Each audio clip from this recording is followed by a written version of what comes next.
शायद आप लोगों ने ऐसी कहानी पहले कभी सुनी होगी। एक ऐसे सीरियल किलर की कहानी मैं आप लोग को सुनाने जा रहा हूँ, जिसकी बातें सुन के आपके भी रोंगटे खड़े हो जाएंगे।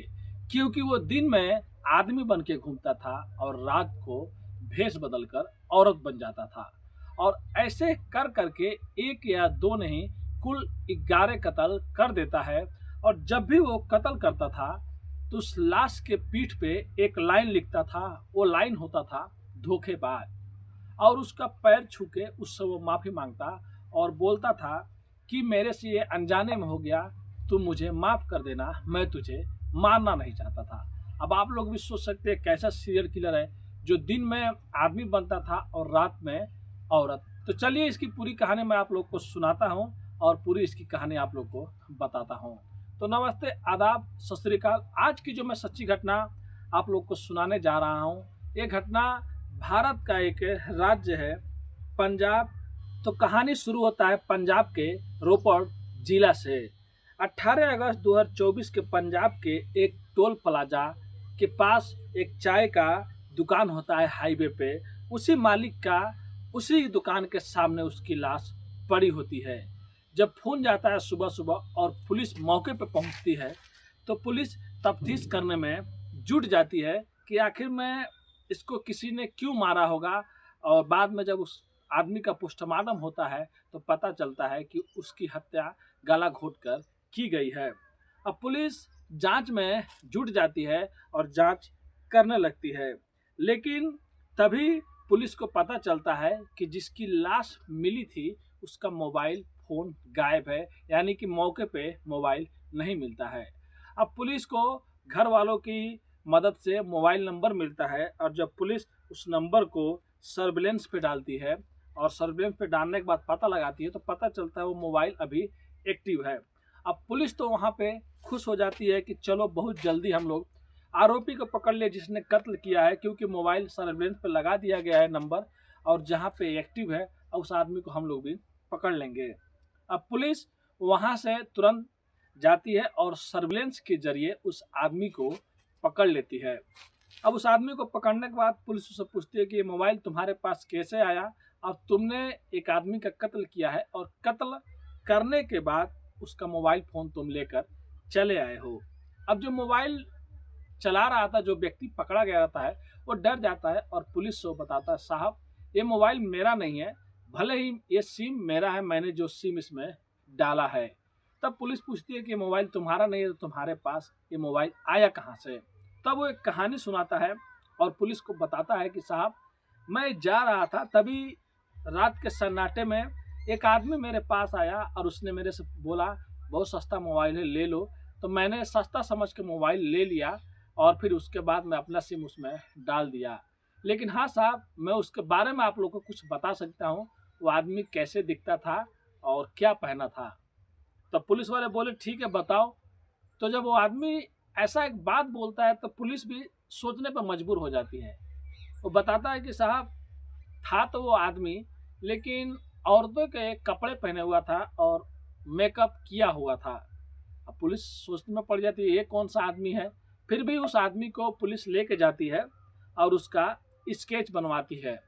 और जब स्केच बन के तैयार होता है उस आदमी का, तो आप लोग देख सकते हैं वो स्केच कुछ इस तरफ दिखाई दे रहा था जिस आदमी का आप लोग स्केच अभी आप लोग देख रहे हैं, सेम ऐसा स्केच दिखाई दे रहा था। अब स्केच दिखाई देने के बाद जितने भी वहाँ के डिस्ट्रिक्ट हैं आजू बाजू के, हो गए रोपड़, हो गए शिकारपुर या होशियारपुर, जितने भी आजू बाजू में सब में ये सभी थानों में ये दे दिया जाता है और ये बोल दिया जाता है अगर कोई भी आदमी इस आदमी को देखता है या मिलता जुलता तो पुलिस थाने में नज़दीकी खबर करे।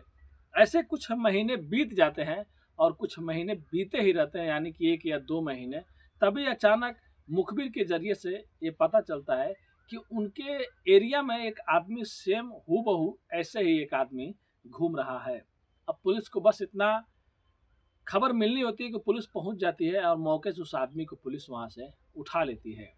उठाने के बाद जब पुलिस लेके आती है तो पुलिस और भी खुश हो जाती है दूसरी बार कि चलो केस को हम लोगों ने सॉल्व कर दिया, वो आदमी भी मिल गया।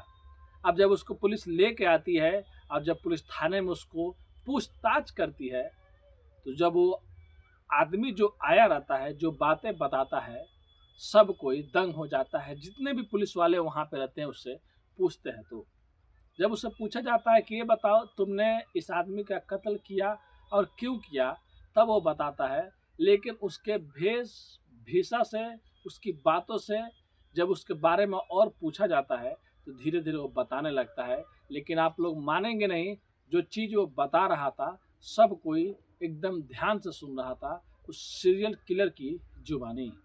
फिर वो आदमी अपनी कहानी बताने लगता है कि मैं पंजाब रोपड़ ज़िले का रहने वाला हूँ और मैं 10वीं तक पढ़ाई किया हूँ, और 10वीं पढ़ाई करने के बाद मैं यहाँ से दुबई कमाने के लिए चला गया। लेकिन मैं जब दुबई कमाने के लिए गया तो वहाँ पर मेरे कुछ दोस्त ऐसे मिल गए जो मेरे रूम में रहते थे, मेरे एरिया में रहते थे, जो कि गे थे, जो संग लैंगिक थे। अब उन लोग का संपर्क में आने के बाद मैं भी उन लोगों के साथ में रहने लगा, उनका क्लब मैं भी ज्वाइन कर लिया। लेकिन मेरे को दुबई में फिर कुछ अच्छा नहीं लग रहा था, वापस मैं इंडिया पंजाब आ गया।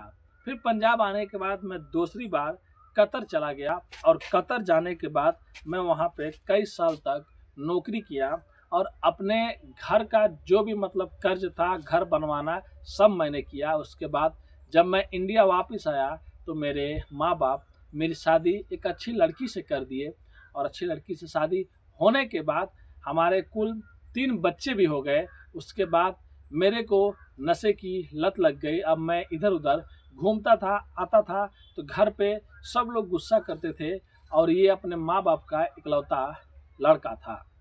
अब आए दिन उनके पिता के पास जब कोई भी शिकायत आता, और उसके पिता भी उससे बहुत नाराज रहते थे। एक दिन तो उसके पिता ये भी सोच लिए थे, जब रिपोर्टर लोग उनसे पूछे थे, कि मैं इसको अपने ज़मीन से बेदखल कर दूंगा, लेकिन एक ही लड़का है, चलो आज नहीं तो कल ये सुधर जाएगा। लेकिन इसने कभी सुधरा ही नहीं। उसके बाद मैं करता तो क्या करता, मेरे पिताजी ने ही मेरे को घर से निकाल दिया, और निकालने के बाद मैं रोड पे रहने लगा। अब रोड पे मैं जब रह रहा था तो कुछ दिनों तक तो कैसी भी मेरी ज़िंदगी कट रही थी। लगभग 2022 में घर से निकाल दिया, और फिर मैं रोड पे रहने लगा। लेकिन उसके बाद मेरे को पैसे की अब ज़रूरत भी पड़ने लगी, क्योंकि जीने के लिए खाना ज़रूरी है, और मैं शराब भी पीने लगा था, नशे भी करने लगा था, तो उसके लिए पैसे चाहिए था। फिर मैं देखता था लोगों को, जो दूर दूर से टरके आती है, उसमें कुछ लोग जा रहे हैं, आ रहे हैं, और कुछ पैसे कमा रहे हैं। अब मेरे को ये आइडिया दिमाग में आया, जो मैं काम दुबई में किया था, और जो मेरे अंदर बचपन से कहीं ना कहीं वो था, लड़कियों के जैसा सजना, मेकअप करना। अब मैं सोचा मैं भी यही सब काम करके अपना गुजारा करूँगा। उसके बाद मैं भी दिन में आदमी बन के घूमता था, और रात को औरतों के कपड़े पहनकर औरत बन जाता था, और किसी न किसी गाड़ी को रोकता था, किसी न किसी ट्रक को रोकता था, लिफ्ट लेता था, और उसके गाड़ी में बैठता था। फिर हम लोग में पैसे की बात होती थी, और वो आदमी जो बोलता था मैं उसके साथ में वो चीज़ करता था। अब पुलिस बोली ठीक है, ये सब तो समझ में आ रहा है, तुम कत्ल कहाँ से करना शुरू किए? तब वो बताता है, साहब वहीं से तो मैं सीरियल किलर बनने की मेरी कहानी शुरू हुई। तब वो बताता है कि लगभग ऐसे 6 महीना बीत गया, और सन 2023 जून का महीना था, और 1.5 साल मेरे को ये सब चीज़ करते हुए हो गया था। किसी को कभी कोई खबर नहीं लगा मैं कौन हूँ, मैं क्या करता हूँ। मैं दिन में जेंट्स बन के घूमता था, आदमी बन के घूमता था, लेकिन रात को मैं अक्सर औरत बन जाता था। जून 2023 का महीना था। मैं घूमते घूमते रोपड़ ज़िले का एक जो टोल प्लाजा है, मैं वहाँ पे पहुँचा, तो मैं देखा एक चाय की दुकान है, बिस्किट की दुकान है। वहीं पे एक आदमी उसको बेच रहा है, जिसकी उम्र लगभग 37 साल थी। और मैं उसको वहाँ पे जाके इशारा किया। इशारा करने के बाद पैसे की भी हम लोगों में बात हुई, और पैसे की बात होने के बाद जब मैं उसके साथ में चला गया, वो जो चीज़ करना चाहता था वो मेरे साथ में कर लिया। फिर पैसे की लेन देन के वजह से हम लोगों में झगड़ा हो गया। अब झगड़ा होने के बाद मेरे को इतना ज़्यादा गुस्सा आ गया कि मैं अपने ही मोफलर से, जो गले में मैं अक्सर लपेटा करता था, उसको हम लोग रुमाल भी बोल सकते हैं, गमछा भी बोल सकते हैं, उसी से मैंने उसका गला घोट दिया। और गला घोटने के बाद उसकी जब कत्ल होने के बाद मैं उसको लाश को वहीं पर रख के और मैं वहाँ से चला गया।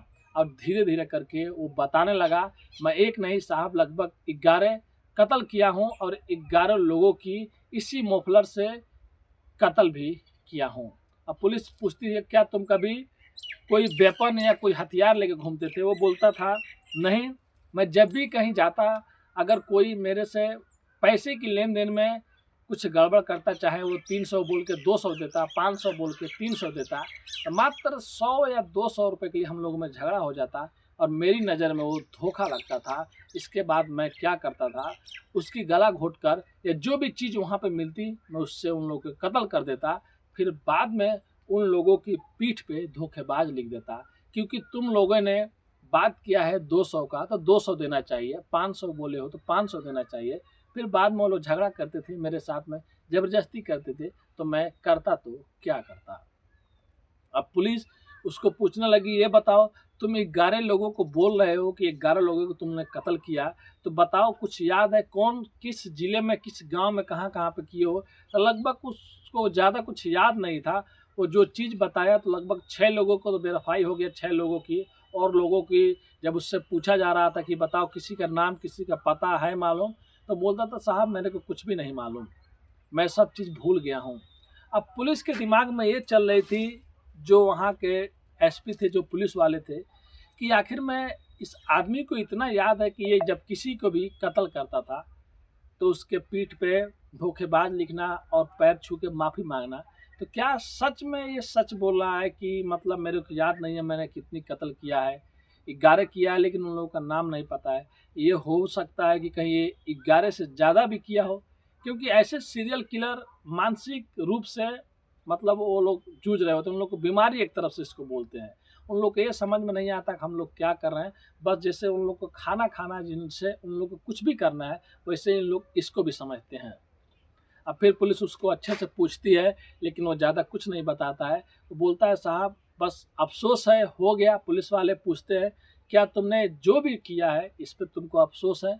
वो बताता हाँ अफसोस है। फिर पुलिस वाले बोलते हैं कि ये बताओ तुमने घर क्यों छोड़ दिया, घर वालों ने तुम्हें निकाल दिया या तुमने छोड़ दिया? तो बोलता है कि समय ने छोड़ दिया।